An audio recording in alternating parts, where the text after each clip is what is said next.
बिस्मिल्लाहिर्रहमानिर्रहीम। नाजरीन, आज मैंने एक हेलीकॉप्टर का और परवाज़ करने वाले का इंटरव्यू लिया है। ज़रा वो कहता है कि नमाज़ें 6 हैं और दुनिया में कलंदर 2.5 हैं। ज़रा उसका इंटरव्यू आप समाअत फरमाएँ। नमाज़ां 5 के 6 जिन्नियां मर्जी बना नहीं तुसी जो असी भी तुहाडे मनण वाले हैं, असी केड़ा कोई गुस्ताख तो नहीं ना। नहीं मुसलमान भाई ये किनियां ने 6 माशाअल्लाह। ते तुहानू रूहानी सबक केड़े बुजुर्गां दी तरफों मिलिया? ए बाबा जी ए बातन जो आप बातन केड़े बुजुर्गां दी तरफों?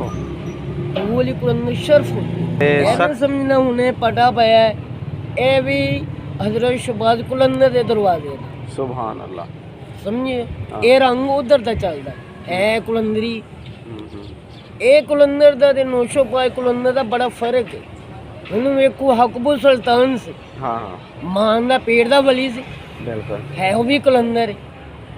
हुन आप सरकार ने इन 2.5 कलंदरां नूं क्यों मशहूर किया?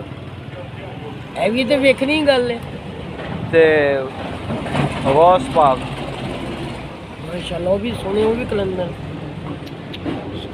आपने इंटरव्यू सुन लिया है, मामा बातें उसकी आपने सुनी हैं।